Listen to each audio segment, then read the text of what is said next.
আজকে আমি আপনাদের সঙ্গে শেয়ার করব ঝুরঝুরে সুজির হালুয়া রেসিপিটা সম্পূর্ণ দেখার অনুরোধ রইল। কড়াইতে আমি 2 চামচ ঘি দিয়ে দিলাম, দিয়ে দেব পরিমাণ মতো চিনি। চিনিটা ঘিয়ের সাথে খুব ভালোভাবে গলিয়ে নেব। চিনিটা আমি ক্যারামেল করে নিয়েছি। দিয়ে দেব 1 বাটি দুধ। আপনারা চাইলে জল দিয়েও করতে পারেন, জল দিয়ে করলেও মাপটা একই রাখবেন। হাফ বাটি সুজির জন্য 1 বাটি দুধ বা জল। দুধটা ক্যারামেলের সঙ্গে খুব ভালোভাবে মিশিয়ে নেব। দুধটা মিশানো হয়ে গেছে, নামিয়ে নেব। কড়াইতে দিয়ে দেব 1 চামচ ঘি। কাজু কিশমিশগুলো ঘিয়ের মধ্যে আমি ভেজে নেব।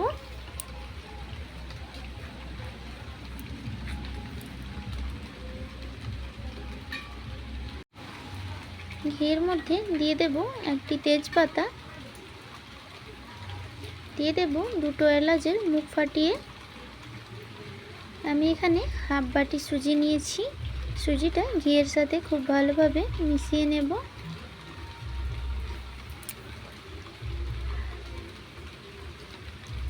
দিয়ে দেব স্বাদ মতো লবণ, দিয়ে দেব 1 চামচ বেসন। সুজি আর বেসনটা ভালোভাবে ভেজে নেব।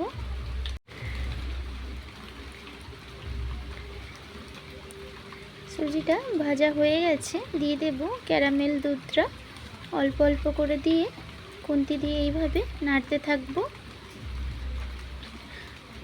পুরোটাই আমি দিয়ে দিলাম।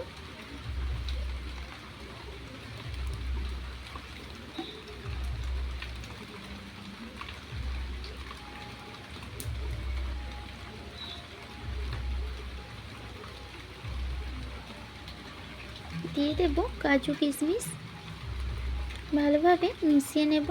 সুজির হালুয়ার রেসিপি যদি ভালো লাগে লাইক কমেন্ট শেয়ার করে আমার পাশে থাকবেন। ইউটিউব থেকে দেখলে সাবস্ক্রাইব করে দেবেন, ফেসবুক পেজ থেকে দেখলে পেজটাকে ফলো করে দেবেন নিত্য নতুন রেসিপি পাওয়ার জন্য।